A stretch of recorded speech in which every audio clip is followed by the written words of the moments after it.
ഇന്ന് നമ്മൾ സംസാരിക്കുന്നത് മനുഷ്യൻ്റെ കുടലിനുള്ളിൽ ജീവിക്കുന്ന സൂക്ഷ്മജീവികളെക്കുറിച്ചുള്ളതാണ്. അപ്പോൾ ഇതിന് സാങ്കേതികമായിട്ട് ഇൻഡസ്റ്റൈനൽ ഫ്ലോറ എന്ന് പറയും. അതായത് നമ്മുടെ കുടലിനുള്ളിൽ സ്ഥിരമായി താമസിച്ച് നമ്മുടെ ആരോഗ്യത്തെ പരിപുഷ്ടമാക്കുന്ന കുറേയധികം സൂക്ഷ്മജീവികളുണ്ട്. ഇവയെല്ലാം കൂടെ അടങ്ങുന്ന ഒരു കുടലിലെ ഒരു പരിസരത്തെയാണ് നമ്മൾ ഇൻഡസ്റ്റൈനൽ ഫ്ലോറ എന്ന് വിളിക്കുന്നത്. അതെങ്ങനെയാണ് നമ്മുടെ ആരോഗ്യത്തിനെ സഹായിക്കുന്നത്, എങ്ങനെയാണ് നമ്മുടെ ജീവിതത്തിനെ മനോഹരമാക്കുന്നത് എന്നതിനെക്കുറിച്ചാണ് നമ്മളിന്ന് സംസാരിക്കുന്നത്. ഈ വിഷയത്തെക്കുറിച്ച് സംസാരിക്കാനായിട്ട് എന്നോടൊപ്പം ഉള്ളത് പ്രശസ്ത ഗാസ്ട്രോ എൻട്രോളജിസ്റ്റ് വെച്ചാൽ ഉദരരോഗ വിദഗ്ധനായിട്ടുള്ള ഡോക്ടർ വിദ്യാധര പ്രസാദ് ഗുപ്തയാണ്. അദ്ദേഹത്തെ ഈ പ്രോഗ്രാമിലേക്ക് ഞാൻ സ്വാഗതം ചെയ്യുന്നു. നന്ദി ഗുപ്ത. നന്ദി, സന്തോഷം. ഇപ്പോൾ ഈ ലോകത്ത് നമ്മളെപ്പോലെ മനുഷ്യരെ പോലെയും ജന്തുക്കളെ പോലെയും പക്ഷികളെ പോലെയും ഒരു അല്ലാതെ കാണാവുന്ന ജീവികൾക്കപ്പുറത്ത് കാണാത്ത ജീവികളുടെ കാണാനാകാത്ത ജീവികളുടെ സാധാരണ കണ്ടുകൊണ്ട് കാണാനാവാത്ത ജീവികളുടെ ഒരു വലിയ ലോകമുണ്ട്. അതാണ് സൂക്ഷ്മജീവികളുടെ ലോകം. പലതരം സൂക്ഷ്മജീവികൾ ഇതെവിടെയുമുണ്ട്. നമ്മുടെ ശരീരത്തിലുമുണ്ട്, എല്ലാ ജീവികളുടെയും ശരീരത്തിലുണ്ട്, മൃഗങ്ങളുടെയും പക്ഷികളുടെയും മനുഷ്യൻ്റെയും ഒക്കെ. അപ്പോൾ ചിലതൊക്കെ നമുക്ക് ദോഷം ചെയ്യും, പക്ഷെ ഒരുപാട് സൂക്ഷ്മജീവികൾ നമുക്ക് ഗുണമാണ് ചെയ്യുന്നത്. അപ്പം അങ്ങനെ വായിലും നമ്മുടെ ഉദര ദഹനേന്ദ്രിയത്തിലൊക്കെ ധാരാളം സൂക്ഷ്മജീവികളുണ്ട്. അതിൽ പ്രധാനപ്പെട്ട ഒന്നാണ് ഇൻഡസ്റ്റൈൻ, മനുഷ്യൻ്റെ കുടലുകളിൽ കഴിയുന്ന സൂക്ഷ്മജീവികൾ. ഇൻഡസ്റ്റൈനൽ ഫ്ലോറ എന്നുള്ളത് വലിയൊരു പ്രധാനപ്പെട്ട ഒരു വിഷയമാണ്. അപ്പോൾ ഈ ഇൻഡസ്റ്റൈനൽ ഫ്ലോറ എന്താണ് ഇൻഡസ്റ്റൈനൽ ഫ്ലോറ, അല്ലെങ്കിൽ കുടലിലെ ഈ സൂക്ഷ്മജീവികളുടെ ഈ പരിസരം എന്നുദ്ദേശിക്കുന്നത് എന്താണ്, ഏതൊക്കെ ജീവികളാണ്, അതെങ്ങനെയാണ് നമ്മുടെ ആരോഗ്യത്തിനെ സഹായിക്കുന്നത്? സന്തോഷ് തുടക്കത്തിൽ പറഞ്ഞതുപോലെ ഇത് വളരെ പ്രധാനപ്പെട്ട ഒരു വിഷയമാണ്. പ്രത്യേകിച്ചും കോവിഡ് അനന്തര ലോകത്ത് ഈ സന്തോഷ് പറഞ്ഞ സൂക്ഷ്മജീവികൾ ഏറ്റവും വലിയ വില്ലന്മാരായി മാറിയ ഒരു കാലഘട്ടം കഴിഞ്ഞതേ ഉള്ളൂ. നമ്മുടെ കയ്യിലും കാലിലും നമ്മുടെ ശരീരത്തിലുള്ള സൂക്ഷ്മജീവികളെ കഴുകിക്കളയാൻ വേണ്ടി പരിശ്രമിച്ച നാളുകൾ ഒരുപാട് വിദൂരമല്ല.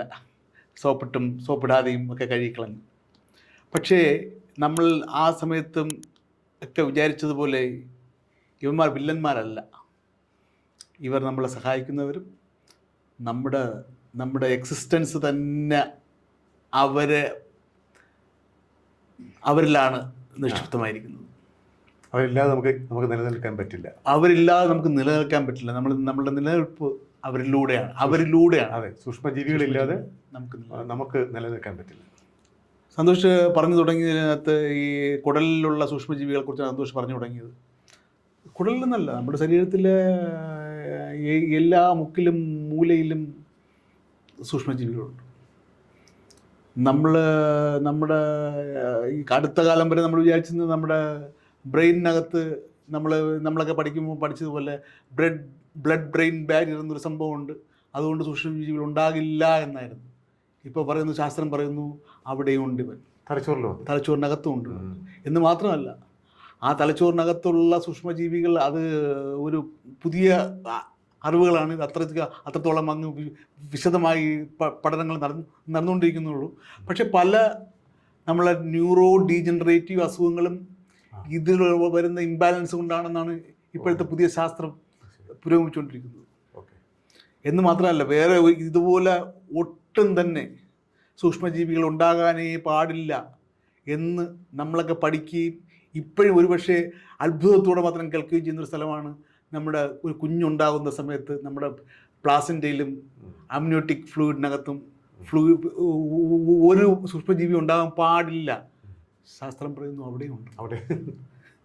മനസ്സിലായില്ലേ? അപ്പോൾ അത് വെറുതെ ഉള്ളതല്ല, ഇതിനെല്ലാം കാര്യമുണ്ടെന്നാണ് പറയുന്നത്. ഇതാണ് നമ്മളെ പല ശരീരത്തിൻ്റെ പ്രവർത്തനങ്ങളെയും നിയന്ത്രിക്കുന്നത് എന്നുള്ളതാണ്. നിയന്ത്രണമാണ് ഇത്. വെറുതെ ഒരു പ്രസൻസ് അല്ല, ഒരു വെറുതെ അവിടെ ഉണ്ടായിരിക്കുകയല്ല. നമ്മുടെ ബോഡിയിലെ ഓരോ ഫങ്ഷനെയും അത് നിയന്ത്രിക്കുന്ന രീതിയിലാണ് നമ്മൾ മുന്നോട്ട് പോകുന്നത്. അതിൽ ഏറ്റവും പ്രധാനപ്പെട്ടതാണ് സന്തോഷ് പറഞ്ഞതുപോലെ തന്നെ നമ്മളെ കുടലിനകത്ത്, നമ്മളെ വായ്ക്കകത്ത്, അന്നനാളത്തിൽ, ആമാശയത്തിൽ, ചെറുകുടലിൽ, വൻകുടലിൽ ഒക്കെ ഉണ്ട്. അത് വായ്ക്കകത്തുനിന്ന് തുടങ്ങി വൻകുടലിലോട്ട് എത്തുമ്പം ഓരോ ഭാഗത്തും അതിൻ്റെ സാന്ദ്രത കൂടി കൂടി കൂടി വരും. സ്റ്റൊമക്കിൽ കുറച്ച് ആമാശയത്തിൽ കുറച്ച് കുറവായിരിക്കും. ആമാശയത്തിൽ കുറവ് നമ്മളൊക്കെ നേരത്തെ വിചാരിച്ചിരുന്നത് ആമാശയം അവിടെ ആസിഡാണ് ഉള്ളത്. ആസിഡ് ഹൈഡ്രോക്ലോറിക് ആസിഡാണ്, ദഹിച്ചു പോവും. അവിടെ ഈ കുള്ളന്മാർക്കൊന്നും ജീവിക്കാൻ പറ്റില്ല എന്നായിരുന്നു നമ്മൾ വിചാരിച്ചിരുന്നത്. അവിടെയുണ്ട് 10⁴/ml. ചില്ലറക്കാരനല്ല. അവിടെ ഉണ്ടായിരുന്ന പണ്ടെപ്പോഴോ ഉണ്ടായിരുന്ന ഒരു ഹെലിക്കോബാക്ടർ എന്ന് പറയുന്ന ഒരു ബാക്ടീരിയ യുഗയുഗാന്തരങ്ങളായി അവിടെ ജീവിക്കുന്നതെന്നാണ് ഇപ്പോൾ പറയുന്നത്. അത് ചിലപ്പോഴൊക്കെ നമുക്ക് ആ ദോഷവും ഉണ്ടാക്കുന്നുണ്ട്. ചിലപ്പോഴൊക്കെ ഞാനത് വളരെ വളരെ ആലോചിച്ച് തന്നെ പറഞ്ഞൊരു വാക്കാണ്, ചിലപ്പോൾ. അത് അവിടെ നമ്മളെ കൂടെ ജീവിച്ചിരുന്ന ഒരു സാധനമാണ്. അത് ചിലപ്പോഴൊക്കെ പ്രശ്നം ഉണ്ടാക്കുന്നു എന്ന് നമ്മൾ വിചാരിക്കുന്നു. അത് അവിടെ നിന്ന് താഴോട്ട് പോകും തോറും ചെറുകുടലിലെത്തുമ്പോഴത്തേക്കും അതിൻ്റെ സാന്ദ്രത കുറച്ചുകൂടെ കൂടും. 10⁵ ആവും, 6 ആവും. അത് കോളനിലെത്തുമ്പോൾ 10⁻⁷ ആവും.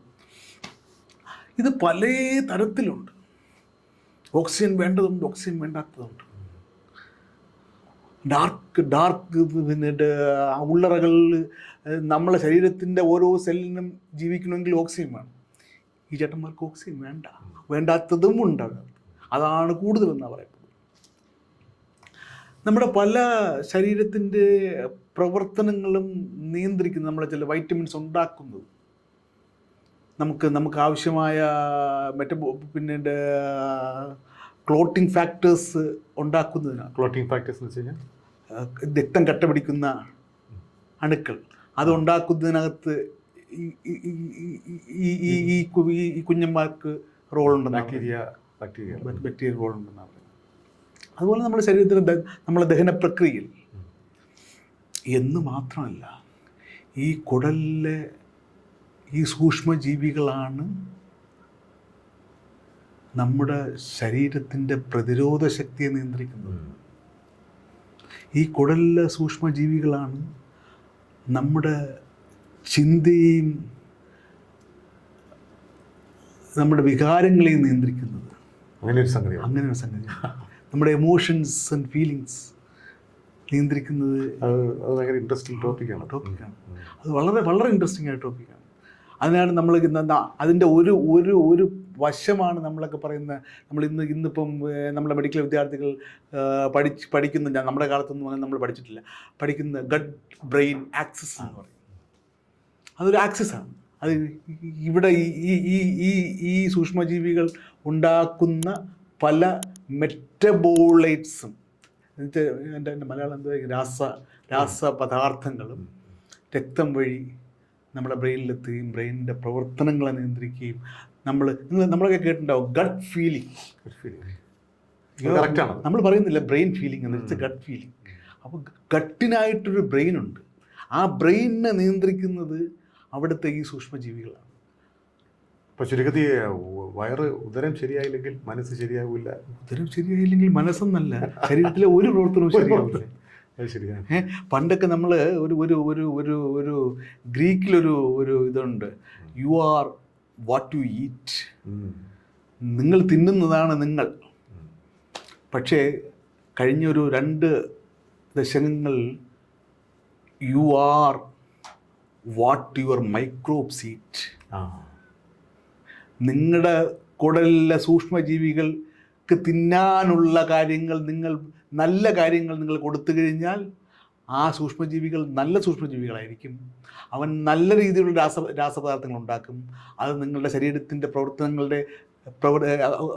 ഉപാപചയ പ്രവർത്തനങ്ങളെ നല്ല രീതിയിൽ നിയന്ത്രിക്കും.